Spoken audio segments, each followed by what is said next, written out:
Let's see if this works. It says we're live. Yeah, I think we're live. Okay. I have it up on YouTube, so I'm going to reload it to see. Okay. I'm going to wait to say hi until we're live. Mm-hmm. Okay. Hi. Hi, guys. Welcome to the live stream that we're doing today. So this is going to be just a regular Preptober thing, so I don't think we're going to be doing any writing sprints. Zara, are you doing writing sprints later tonight? I am, in 2 hours from now. Yeah. So if you want to do writing sprints, then hop over to her channel. It's linked in the description below. But this is basically going to be us talking about neurodivergence and getting ready for NaNoWriMo and how those two things can kind of coincide to either be really great for you or really not great in some cases. So I was going to prepare some questions for this, and I was thinking, and I just couldn't come up with the exact wording that I wanted to go for here. Okay. So I kind of just wanted to be a little more free form and organic than that. So maybe, Zara, if you want to just like do a brief overview of what you are neurodivergently dealing with real quick, if you're comfortable with that. Yeah, absolutely. So I have PTSD, which for those of you who don't know, like changes the physical and chemical wiring of your brain, which is like one of the things that neurodivergency is. I think that's a definition for it. Right. And then with that PTSD, I have anxiety and depression. I'm pretty sure the depression was like a symptom of the PTSD, but I recognized it before I recognized I had PTSD. And then the anxiety, I think I've had it for a long time, but didn't know like that was the term until I like reached high school or something. So all of that, I don't think anxiety really affects my writing any more than like the general blank page syndrome, where it's like, oh, I don't want to do anything that's not good. But like, because I've finished stories and self-published them, I'm now more comfortable and able to tell myself like, okay, you can fix this later. So like the anxiety has kind of left the building when it comes to my writing world, thank goodness. But like the depression and the PTSD can make it really hard to focus on writing or want to write, or even if I do want to write, like I said, like the focus, like I might get distracted and then it's really hard to like come back around. And then in those cases, sometimes it like time will go by, either like I've dissociated or I've just like wasted time. Even if in that time I was doing homework or something else productive where I'm like, oh, I wasted writing time. And then I feel a bit bad about myself. So yeah, that's kind of where I am. So Zara, actually, you brought up something. I kind of want to go over the definition of what being neurodivergent is. And there's actually this really big debate going on about who is neurodivergent. It started out as a description of autistic spectrum disorder. And now it has expanded to other things, which describes a chemical and physical imbalance in the brain. A lot of people think that it shouldn't include anxiety or depression. Some people say it does include it because those things can change the chemical and structural part of your brain. So I'm going to use the term as if it includes all of those things, because what happens is a lot of disorders that are initially in your brain, like if you were born with autism or if you were born with ADHD, then you often have the comorbidities that come along with it, like Zara was saying with depression and anxiety. Those can be comorbidities of things like PTSD, which you were saying. So like my ADHD also comes along with those same comorbidities. And it's often found that way, where ADHD often does come with anxiety and depression because they all affect each other. So that's what I'm going to mean when I say neurodivergent. It's going to include all those things for our purposes. So now we can kind of get that out of the way. And I also want to say hi to people. So Matthias is here. Hi. And Devin. Alice, hi. Spence. Ty said, it's been a long day of studying and promises to be longer week. So glad I got to catch this over. Oh, I'm glad you're here, Matthias. This should be a fun time. Also, if you guys have any questions or experiences you want to share, feel free to share those here too. Sid's life in history class, and then I'm gonna go write emails. I feel that, Anna. Hi, Sage. Hi, Sage. Okay, so what we're gonna do, I think I'm gonna try to keep this around an hour, if that's okay with you, Sarah. Works for me.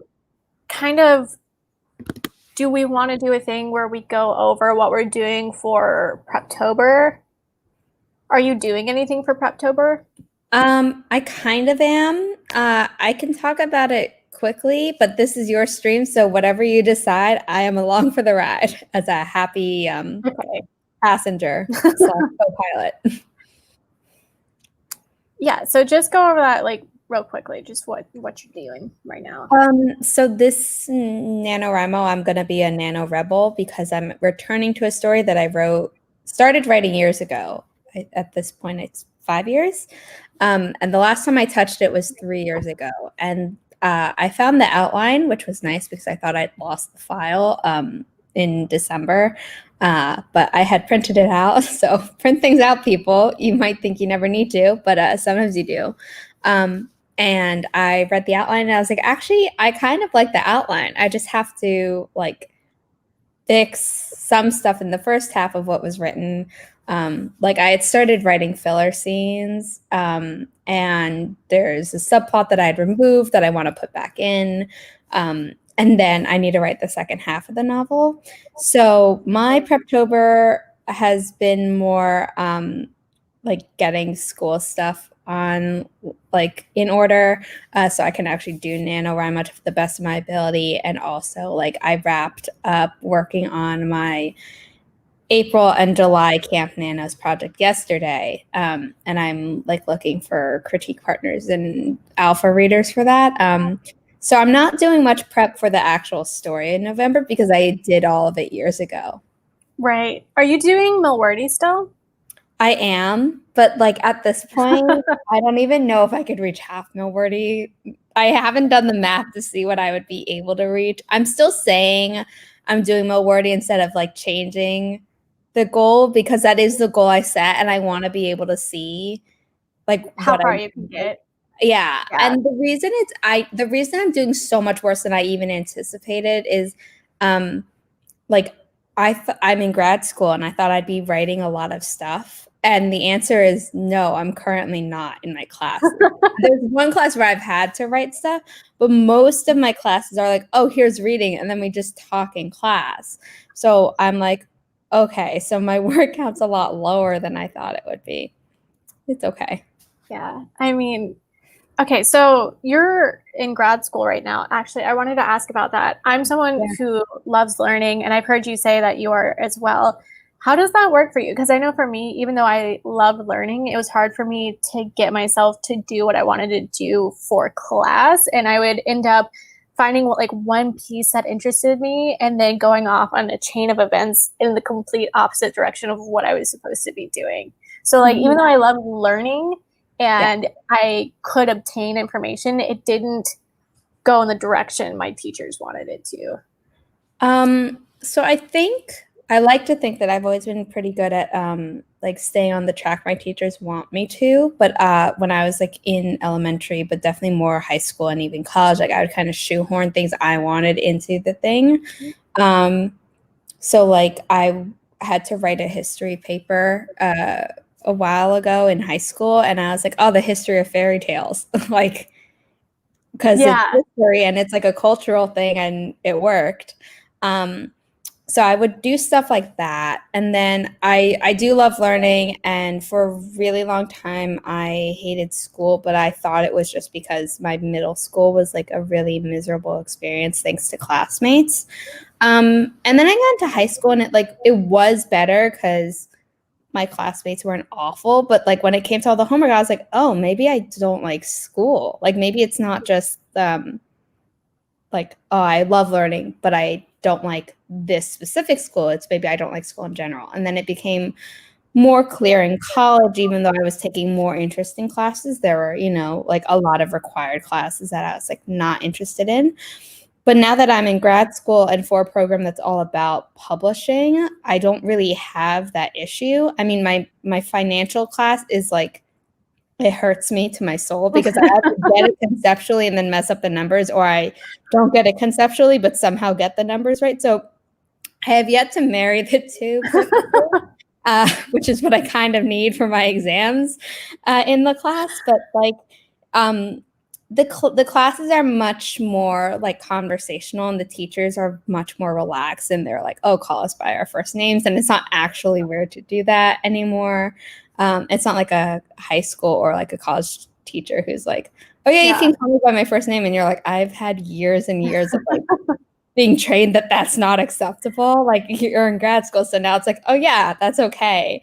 And they're very much like, you're an adult. Like, if you're not going to do the homework, that's on you. But like, this is what we're doing in class and stuff. So there's a lot, in a weird way, there's less pressure for me. So I think that also makes it more enjoyable. But when I like am having a can't focus day that's not even just specific to writing, but just in general, I do get like a little bit anxious where it's like, oh shoot, I'm in grad school and I need to be doing homework for grad school. Right. Yeah. No, so my partner is doing a paper. He has to do like a semester long paper. He's in grad school for psychology. And yeah, his professor is like a really prominent person as far as ADHD research goes. Oh, that's interesting. So yeah, my partner's been doing a paper based on experiences that I've had. So I've been filling out a lot of his worksheets and stuff because they're like, pretend you are the patient. And he's like, no, I'm just going to give it to you. And something interesting that they're doing right now is they're making it like to where you almost have mantras and stuff, or mantras that you tell yourself. So changing what you tell yourself if you don't reach a goal you've set for the day, like almost not make fun of, but really ask yourself, like, are you a failure right now? Like, really? Or did this other thing happen? Or, you know, that sort of thing. And so that's been really interesting because, yeah, just changing the sort of self-talk, but also just the response of how you treat your work is interesting. Or if you're about to be mad at someone because they didn't do the dishes or whatever, you could be like, are you really going to go upstairs to that person you care about and like be mad at them? Does that sound like a good idea? Is it worth it? Is it worth it? Or you could just be like, I'm going to put up this dish and talk about it later. Yeah. So that sort of thing was really interesting. His professor was also talking about how there are cues that you can use. Like, one of my cues is taking my medication. As soon as I take it, I'm like, okay, I know it's going to work for this amount of time. And even though it's not even kicked in yet, it automatically makes me put myself into a different mindset of, I should try that. Need to prepare. Yeah, I need to prepare myself to be a working mindset. So just using like daily cues like that are already part of your routine almost. I think also I like kind of don't have a routine, so that would also probably help. Like, I take my meds at like the same-ish time every day. Yeah. So I probably should make a routine and then do the cue thing that you just described, because I feel like that would be helpful, or at the very least interesting to test out. Something he suggested was putting like colorful stickers. Like, when you leave, if you're trying to get yourself to doing, when you leave your room, put a sticker on the inside of the door so you see it as you're leaving. And it's a visual reminder of the goal you want as you're leaving your room. So that was something interesting too. Like, for me, it would be like putting a sticker on my laptop that stands for, okay, when you open this, you need to write. So like having like a green sticker so that it's that visual, like it's like someone tapping you on the shoulder and be like, hey, do the thing that you came here for, which is also really useful because I find when I open my laptop, I'm just like, okay, the world is my oyster. It's all here. I feel that way too. And during April and July, I logged out of my mom's Netflix account and been like, Mom, change the password. Don't tell me what it is. And then after July, I didn't save the password. So like I didn't fully cheat. And I had like her pick a crazy password that like she normally picks like easy-ish passwords that like I can remember and she can, or she doesn't always remember, but I do. So I was like, pick something that like I'm never going to remember and don't tell me, and write it down somewhere so that like if you need the password, you have it, but like I can't just randomly get it. And then one day she was out and I was like, oh, I really want to watch Netflix. So I got the password, but I didn't save it in my computer. So my mom was like, so you've been on Netflix a lot. Are you like, do I need to change the password again? I was like, no, I'll log out. I'll be good. But I haven't done it yet. Okay, that's another trick. Okay, this is something I'm actually going to try too. So one of the things they suggested is putting a bad sort of phrase as a password or as like a contact. Like if you don't want to call your ex, put in like as their name, bad idea. So like put in as the password like time wasting. You know, so it's just like you have to physically see that or type it in. And that for me, I was like, ooh, I'm gonna do that. Well, I mean, I'd have to ask my mom for the current password. But yeah, so after my ex and I broke up at the end of February, like I just like I hid like whatever, take a break on Facebook, whatever the bullshit that is. And I unfollowed him on Instagram, but I was still friends with him on Discord. And you know, all of AuthorTube has like also been migrating to Discord and now some to Twitch too. And so every time I went to Discord, I would like see whether or not he was online or not. And there would be times where I like had to just type into the group and be like, I'm not like actually missing the relationship. But I remember that. So like tell me not to.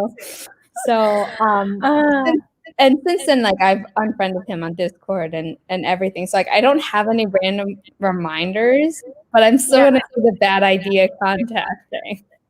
That's actually a great way to hold yourself accountable. Is like the social group support of holding yourself accountable for either doing or not doing a thing.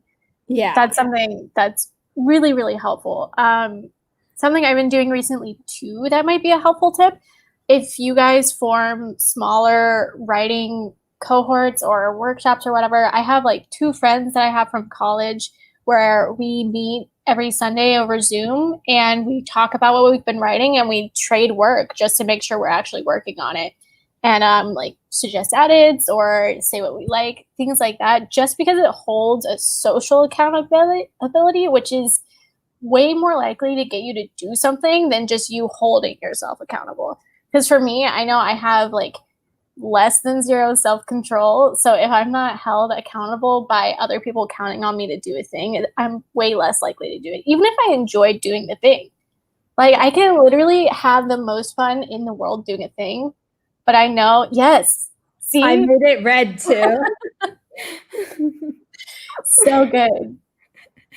But yeah, promise to be the accountability partner for certain people. Because also they're like fellow writers in my grad school program. And so someone was like, oh, who's doing NaNoWriMo? And I'm like, I am. And I also host writing sprints on my channel. And so people are like, oh, you're going to be my accountability partner. I was like, cool. But like I've been people's accountability partner. And then like if I haven't like sent them stuff, they don't hold me accountable. So I'm like, yeah, oh no. You gotta find someone who's actually gonna be like, yeah. Because I'm on people to the point where someone says like, oh, should I like back off? I'm like, well, no, they asked me to be their accountability partner. But then it's like, so I'm hoping this year. When there's a line between aggressive and just supportive. Yeah, it's like, I don't want to be a taskmaster, but I also don't want them to fall into like the hole that I've been in where it's like, oh, I asked for accountability, but I'm not getting any. Yeah. Or I don't know. I feel like I have to have the right kind of person, because that's another thing. I don't know if this is a tip or just in general, finding the right accountability partner, because sometimes I so one of the people in my workshop group, his name is, well, it doesn't matter. We're gonna call him Jay. Okay, whatever. And he's really, really great at being like, Rebecca, I swear, if you don't have this in by the end of the day, we're not going to talk anymore. And I'll be like, okay, I'm sorry. Like, I'll do it. And just like the kind of harsh humor where you know he's joking, but like, it's it enough. It feels bad. Yeah. So just finding like what works for you. Well, Kelly Wright, who has been on my channel multiple times and is just like so lovely. Love Kelly. Yes. Yeah, she's great. She'll text me basically every day and she'll be like, oh, hey, how are you doing? Like, what's your plan for today? And I'll tell her. And, she'll text me later in the day. She's like, so how'd the homework go? And I'm like, and she's like, go do it. And then I do. I love her. It's like a slight shame. Like, she's not going to shame me, but like I experienced it. She has that mom authority where you're like, yes, exactly.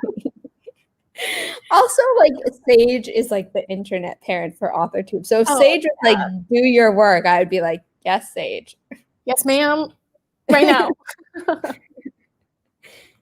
Yes, ma'am. Yes, sir. Yes, whatever. Yes, Sergeant. I don't know. Whatever works. Yeah, Sage is great. Love them. Yeah. Oh, yep. Even Devin. Sensational Sage.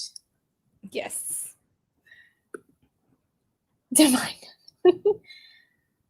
Oh, the dawdling writer is here. Hi. And I have spina bifida and some morning issues. I don't know anything about spina bifida. Yeah, I don't know much about that.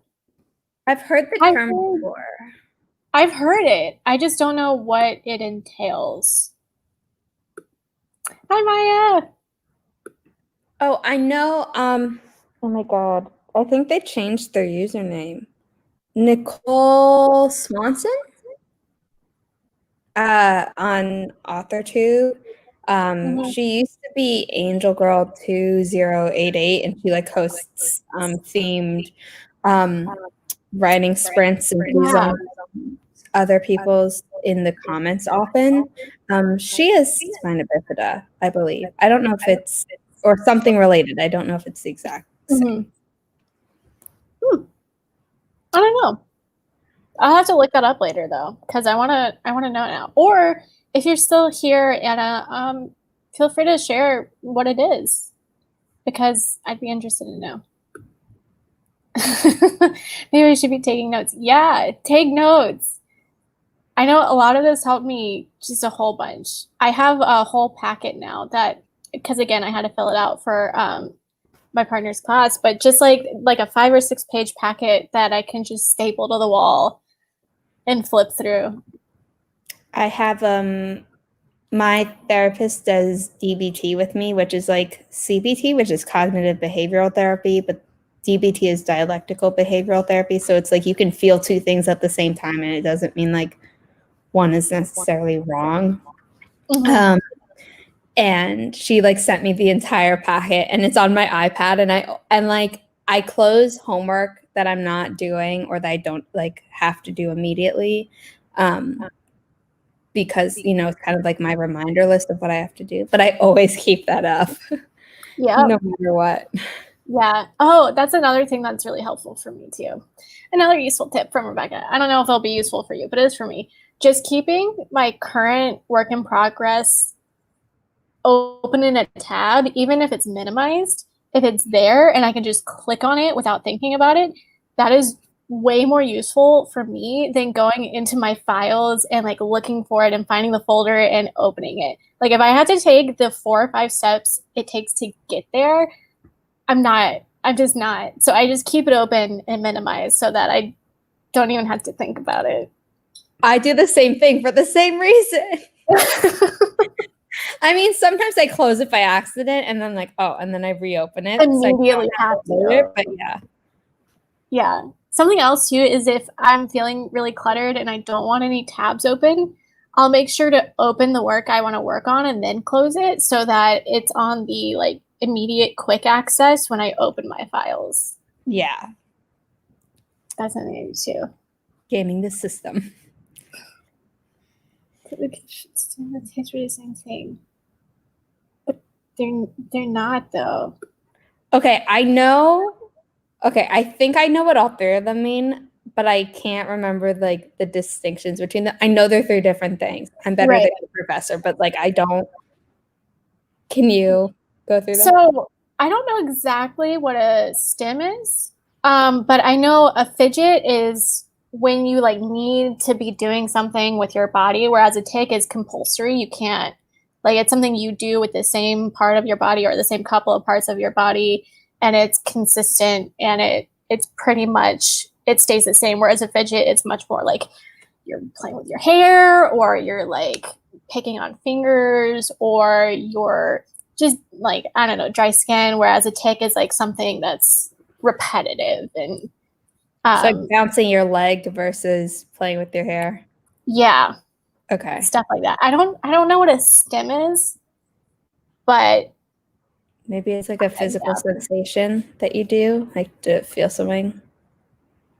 Something that needs to go with each. That's weird.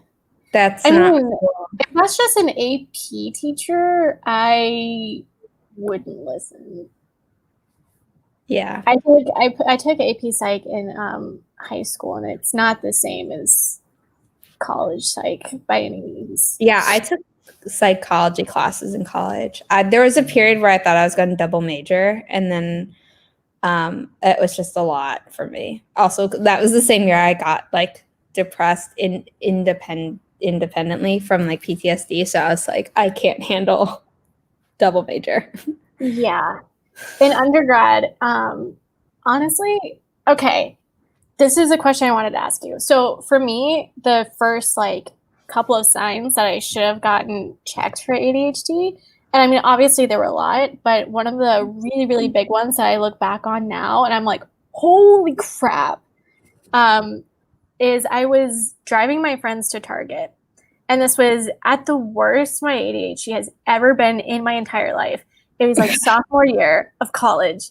Okay. And I mean, we're here, so I'm assuming you were all safe, but like we almost weren't here. Okay, so we were stopped at a red light. It's in the middle of the city, the biggest intersection in the city. And so there's this 4-lane stop at this red light. So two of the lanes that are, so there are 2 lanes, right? I'm like in this lane, and these 2 lanes are turning lanes, okay? So the turning lane turns green. So these cars start going, and I automatically start thinking, oh, my lane must be green too. So I start going. But the thing is, when that happens, the other people who are going in the opposite direction, their turning lane turns green too. And so I go, and the other turning lane is coming at me, and it's 2 rows of heavy traffic cars. And I'm in the middle of the intersection, and I just stop because I realize what I did. And I look over at the people who are still coming at me, and they're beeping. And I'm like, what do I do? And so I just start speeding through. And it almost, like, I had 2 other people in the car. I had one of my, like, oldest friends and my partner in the car. And we almost just got so blasted by 2 lanes of traffic.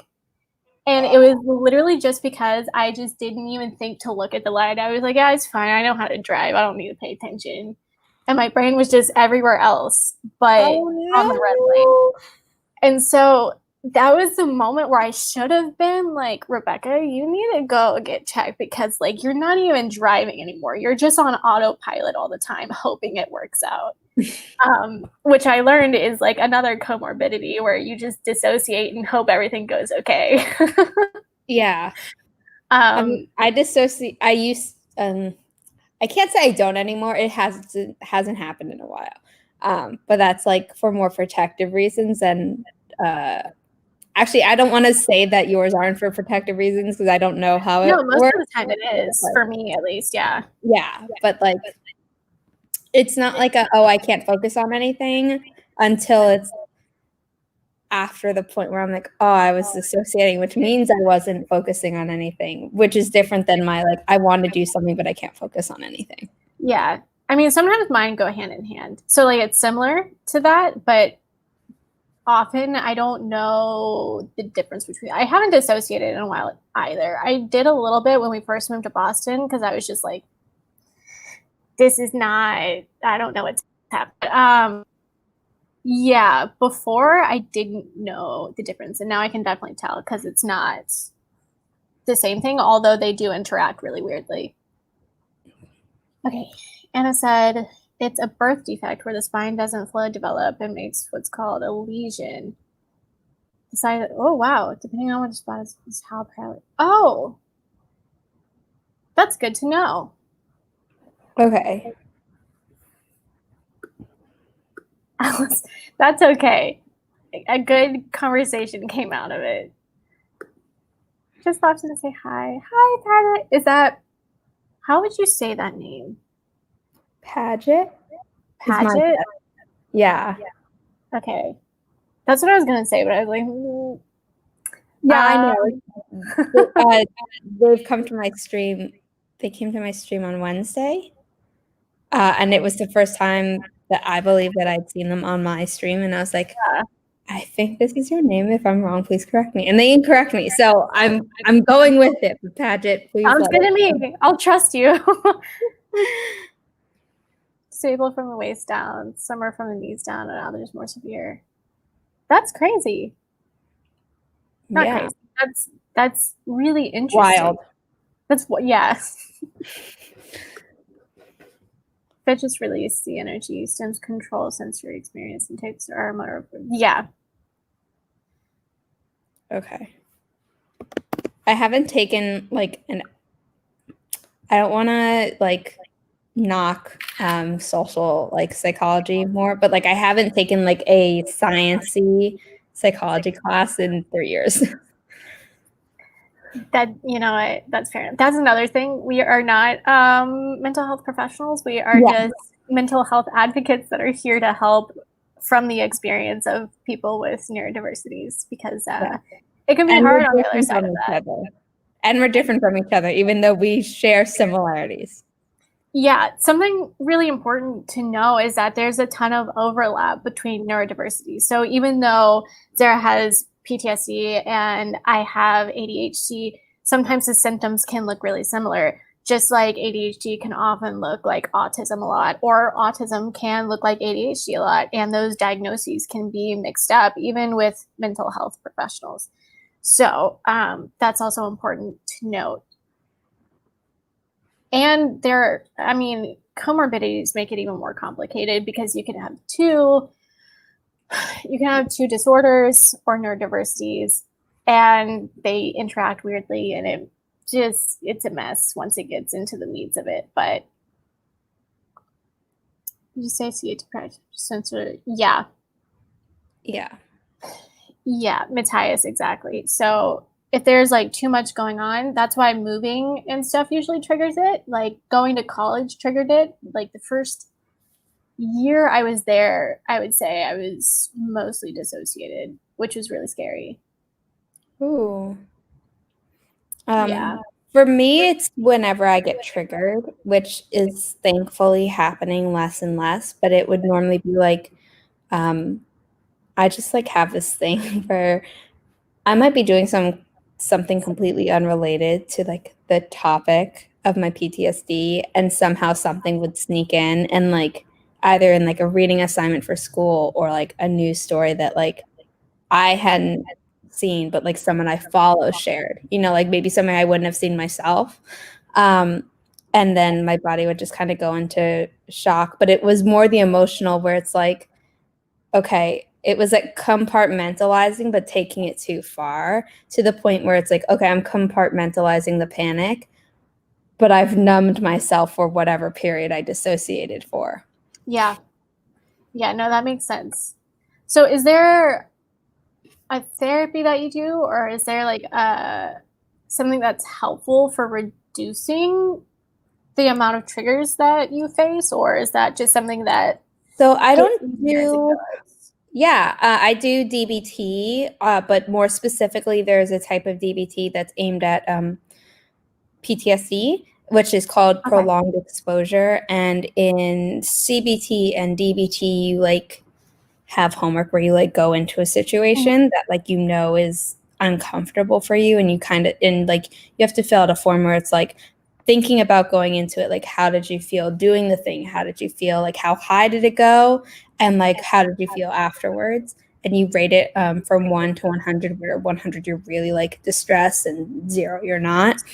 And your therapist will be like, okay, like don't pick, like you can make a ladder is what they normally call it, and you like Okay. might write like something is like at 100 for you, but you're not going to do that immediately. Like you work your way up the ladder with your therapist's help. But there's nothing I can really do to like minimize my triggers, because like I love living in a city, and even though like that means that there are more strangers around, like that's not something I really want to give up. And then most of my other triggers are random, so there's no way that I can like actively minimize them. So for me, it's about the distress tolerance, like building distress tolerance, and also just dealing with being triggered when it happens in a way that doesn't derail me, because it used to like maybe happen and then I would dissociate for like the rest of the day, however long that was. If it was morning, it would be the rest of the day, or if it was like in the afternoon, it would be the rest of the evening, until the next time I had the class that triggered me. And then I'd be like, oh, can I curse on here? Yeah, go. I don't care. I don't like to get other people's channels in trouble or anything, but it would kind of be like an oh fuck moment. Like I've been dissociating this whole time, and it's like the dots didn't connect until then. So now I'm a lot better at being like, this thing triggered me, even if I don't recognize it instantly. Now I can recognize it within like an hour and be like, okay, so if I feel shitty like for the next day, there's a reason, and I don't need to just be like randomly like, what is wrong with me? Like I'm getting worse, and then spiral about that. Yeah, so it's more like identifying and then reacting for you. Yeah. That makes sense. I was I think for some people sorry. No, go ahead. Go. I think for some people, they might be able to do more about like minimizing triggers, but mine are just so random, and they've never really like been tied to something that like, oh, this happens all the time at this, so I should stop doing blank. It's not really an effective way for me to treat it. That makes sense. I know this isn't exactly the same thing because we don't have the same thing, obviously. But for me, what helps a lot with the symptoms that I have, which is usually easily distracted, or just fidgety in general, or spacey, is having just everything in its place. So sometimes that can actually manifest as OCD. A lot of people with ADHD also have OCD for this reason, but just having like a clear space where everything's in its place and everything is made and neat can sort of minimize the head clutter, because visually you're not seeing clutter, you're just seeing nice, neat order around you. So sort of minimizing distractions in that way can help with my symptoms, just minimizing, I don't know, I guess sort of I don't know if it would be the same thing as triggers. Like, I don't know the proper word for it, but I guess just the sort of distractions or the things that would trigger me to get up and do something else because I'm so distracted by the thing. Like, if my room isn't clean and I want to work, I'll end up cleaning instead because it's just such an overwhelming, again, I guess that's what it would be. It would be like a sensory overwhelm where I would need to go do that other thing because it is the most visually destructive. I don't know if trigger is the right word, but I understand what you're talking about. Like, I wish I had a word for it because I know it's not the same thing, but it's like I'm trying to relate it, and feels right in my head because I'm making the connection, but I'm also no, like, it feels right to me. It feels right to me too, but I don't know if that's the same term. But I also like don't want to say like, oh, it's a compulsion, because that also has different connotations and things like that. I don't know if that's accurate either. I wouldn't say it's compulsion, because I can have a messy room, and I often do have a messy room, and that's fine. Okay. But there are times when I'm just like, nope, now it's too messy. It's like an urgent need to do something. Yeah. Like, I know one of my friends has ADHD and OCD, and it's, because he'll make a mess and then he'll be like, I can't do anything else. I can't, like, I have to fix it. I have to fix it or nothing's going to work. And I'm like, oh man, that's rough, dude. I'm sorry. Yeah. I always feel better when I've like cleaned up my space, but like, it always just feels like the energy to do it is going to be so much. And that's never the case. And every time that I do it eventually, or my mom is like, that's it, Zara. Like, just do it. You know, like, I'll help you or I won't help you, but like, you got to do it today. No, like, ifs, ands, or buts about it. Like, once it's done, I'm always like, oh, I should always keep it like this. But then I don't. And but like, I was telling Bex that I moved recently for a short-term period of time, and my room is like much sparser here because like we're renting furniture and everything, and my goal is to keep it as neat as it is right now. We'll see. Good luck with that. I might have to like send you pictures every day and be like, I'm doing good. I'm falling off the wagon. I'm doing better. I mean, something that helps. This is actually something that we talked about in the Discord. There's a NEURODIVERGENT Discord if you guys want to join too. I'll put the link in there after in the description. But talking about just breaking things down into smaller steps to make it more bite-sized and manageable. Like cleaning your room. For me, especially when I was younger, this was a huge problem. I would just see the whole mess and it would be so overwhelming, again, with the sensory overload, that it felt like I had to do everything right then and there. And if it wasn't clean, as soon as I did one thing, it would be like a failure and it would be just too much for me to handle. So what I started having to do was, and this is like another thing where ADHD can easily tend toward OCD. I would have to like start making lists of the small steps to do. So like it depended on the type of mess too. Like there were toys messy and then there were clothes messy when I was younger. So it would be like, okay, don't pick up all your clothes right now. Just do the dirty socks. Just do the dirty socks. And then you can move on to shirts. So just like breaking it down into those smaller little monsters made the really big monster so much better, because it was just too much.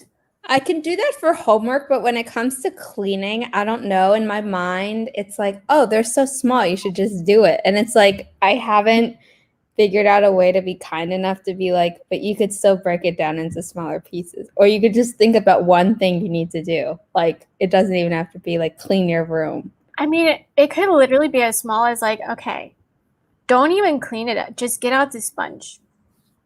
Yeah. Just get out the sponge. Okay, sponge it out. Just put soap on it. Yeah, like that's what I need to start doing for things like, aside from homework. Yeah, like, oh, for homework especially, geez, oh my God, college, I literally had to do things where it's like, just get your pencil. Yeah, just get your pencil. Know. I think and then I had to go get the pencil, and I'd be like, okay, get the notebook, and then open it to the page. All right, great, good job. And just doing things like that. Yeah, I think for me, I like had such like anxiety that if I wasn't doing school, I would automatically be failing or something. So I've like, no matter what, I've always been able to like just do the homework, even if I was distressed. But like with everything else, like if I'm distressed or like not 100% that day, is like it all falls by the wayside. Even though like when I was in therapy a few years ago, I was also doing like an executive functioning thing, which, you know, wasn't just for people with PTSD, but people who have other Executive functioning is kind of what we're talking about for people who don't know. It's like just doing things that like you have to do to be a self-sufficient person, that like to most people is really like automatic, like brushing your teeth every day, showering, eating eating enough at like whatever that means for you, and you know, according to your doctor, and things like that, or like, you know, making your bed and things like that. And like I was able to apply it for school and for my writing a bit. Like school, most writing is getting better, but like other stuff, I'm like still working on applying those principles. So Yeah. thank you for the reminder, Bex. No problem. That's what this stream is for. Yeah. So, okay. Executive function. You went over it. PREPTOBER. Hope all of these tips are really applicable to getting yourself to write, but also just to everyday life as far as a neurodivergent creative, because those two things together can be messy, along with just everything else that goes along with being neurodivergent in general. So I think creativity is such a huge term, and it carries a lot of weight with it. And I think something really, really important for me, going off of just smaller executive functions to make it easier, is just allowing yourself to be almost like, I don't want to say a smaller creator, but allowing yourself to realize that the small things you do are still creative. Yes, that. Yeah. There have definitely been days, and Millwordy has also been helping me with it, where like I would spend a really long time planning something and like thinking about it, or like, you know, like when I made the list of things I had to revise in my April and July project, like that you're not writing words for that. Like you would never put that on the Nano website, like if it still worked the way everyone wanted it to, or like you know, in a personal spreadsheet, except for people who are doing Millwordy, who are like, oh, I'm counting everything. And some people are counting more words than even I am. And it's like, I did something. Like I count school words, I count my like revision notes to myself, obviously words that I've revised and edited and things like that. But for those edited and revised, I only count new words, whereas some people are counting like, oh, I read this section and I fixed it. So I'm not counting all the words in there, which is fine. Like there are no rules to Millwordy. It just doesn't feel right to me to do it that way. Everyone has their own way to do it. Is something. Exactly. Yeah. I mean, something I have a lot of trouble with is if I feel I've done too much, then something is always never enough. And that was something that I had to go through with the self-talk as well, where it's like something is a net positive here. Yes, I'm the same way. Yeah, a bad something is still a net positive, because you are not detracting, you are not taking something away, you are not making something worse. Bad progress is still net progress. Yeah. Failing forward or whatever. Yeah. You know, it's like with writing, especially if it's an off day and I'm writing and I'm like, this is so bad. Why did I bother writing it? I feel like I just went 5 steps backwards. I don't want to write this anymore. I won't even continue. It's like, no, you did the thing. That's a net positive. Maybe it's bad, but maybe it's not. Maybe you're just being rough right now and you did something. At least you did the thing. That's a net positive. Like you're not taking anything away.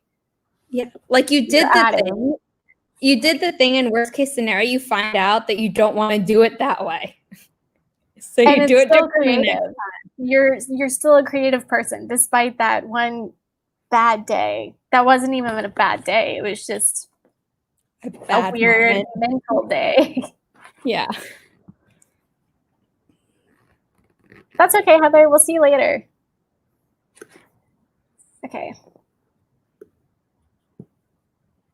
Yeah, Matthias, I'll again put that link in the. Actually, Zara, can you put links in the thing? I can do it through YouTube, so I will do that. Okay.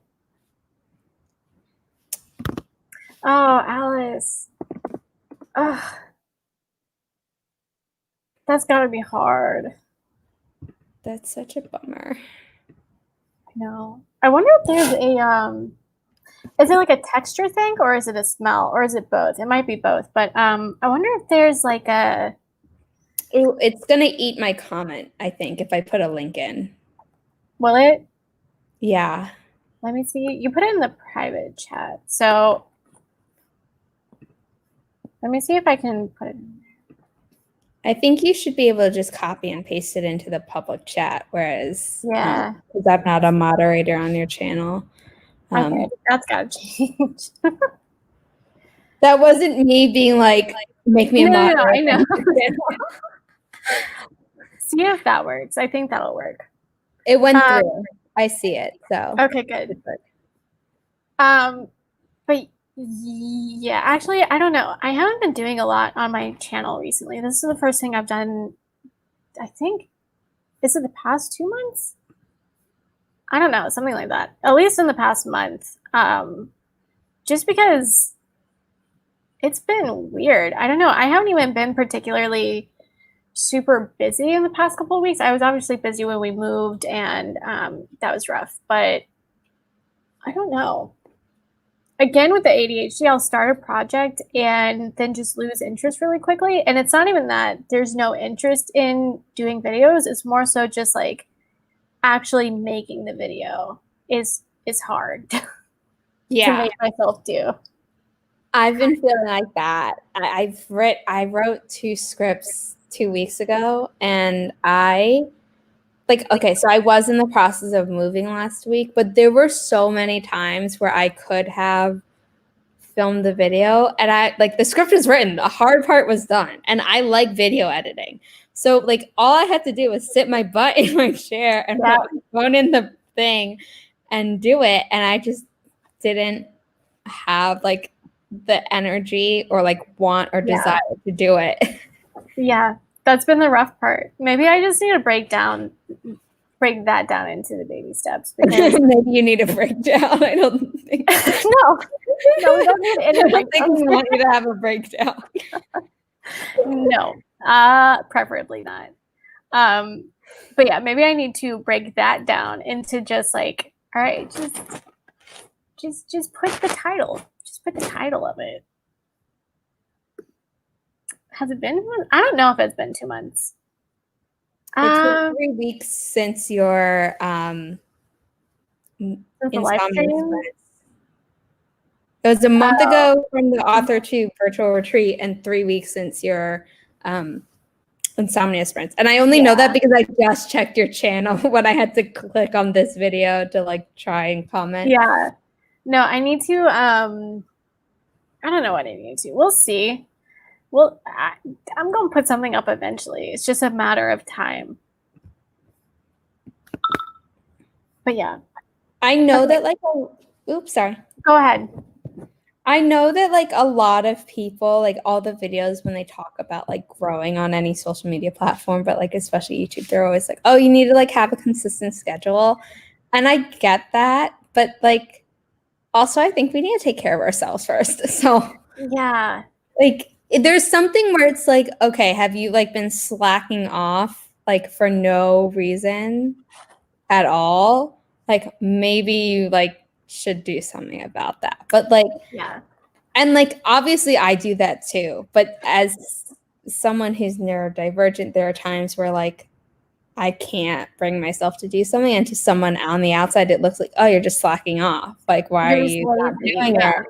And it's like, well, no, I actually can't. And the fact that I did as much today as I did is a miracle. Yeah, exactly. Exactly. It's that, and just oh God, what was I gonna say? Where'd the thought go? It left. I don't know what I was gonna say. I'm sorry. No, it wasn't your fault. It was like right there, and then I went to say it, and I was like, oh crap, where'd it go? You blue screened. Yeah. Oh my God, it's right there. What is it? Oh well, okay. I'm just I gotta let it go because it's not gonna come. It's fine. Believe me, it's fine. Oh, okay. It was that for me, doing videos took a lot of time because I would do a little bit every day. And oftentimes the way, especially before I was on my new dosage of my medication, I would do part of the video and that would be most of my productive time. So when I sat down to write, it would eat up so much of that I was like, I started this channel because I wanted to write with other people and to sort of share that. And it wasn't even to grow. Like, I know that to be a bigger YouTuber, you have to be kind of consistent to grow. And that makes sense. It's a social platform. Most social platforms work that way. But for me, that was never the goal. So it was mostly just, do I want to write or do I want to post a video? Because my channel is about writing. So how can I post a video if I can't write? But then how do I write if I post a video? So it turned into sort of that conundrum where I may do a thing where I post one every other week in the future. I just don't know how that's going to work for me because I don't know. I value my writing time a lot and I want to use my productive time to write. I think it's also harder for me because this month, for the rest of October and through November, I'm hosting 3 sprints a week. And so like some of the time that I would be devoting to filming my videos and editing has been eaten up by that. Like the hosting, and I'd rather be writing, especially because it will be NaNoWriMo. So I'm also toying around with the like every other week schedule. Yeah. But I also didn't start my YouTube channel to like gain a following. Like that it has happened is amazing, and that it's been happening like consistently is great, and like I wouldn't want it to stop necessarily, but like I'm not going to kill myself to meet a weekly upload date if like I would be sacrificing my mental health. Yeah, exactly. Yep. So I don't know. I think we started our YouTubes around the same time too. I think so. Like pretty close. Yeah. Yeah, and then I was just like, I don't. It's not even that I didn't want to post consistently. It was just, again, more so like my brain says no. Yeah. Okay, we're almost at an hour mark. So, Zara, if you want to tell people where to find you, go ahead and do that. Sure. My name is Zara Hoffman. I'm a self-published author of young adult paranormal romance, but I write in other genres too. My link is down below in the description. Thanks to Bex. And tonight, I will be hosting writing sprints at 7 p.m. And then I also host them on Wednesday mornings and Sunday mornings. Yeah, I'll probably be there. I'll pop in and out as I do other things, but yeah, I'm sad that I couldn't. Love to have you. I wanted to host, and I was like, "Oh crap, I can't." It's okay. Life happens. But I don't know. One of these weekends, I should be able to. But yes. Yeah. So, guys, thank you for coming. Thanks for being here. I hope that you found some of these tips helpful or at least enlightening in some sort of way. And I hope it makes your Preptober a little bit easier. And I hope NaNoWriMo goes well for everyone. If I don't see you before then, I hope I do. Just to make sure you know when to see me, my channel is this one, ADHDwriter, and hopefully I'll be here fairly consistently. Who knows? But you can also find me on Instagram under the same handle. So yeah, thanks for coming, and we'll see you later. Bye.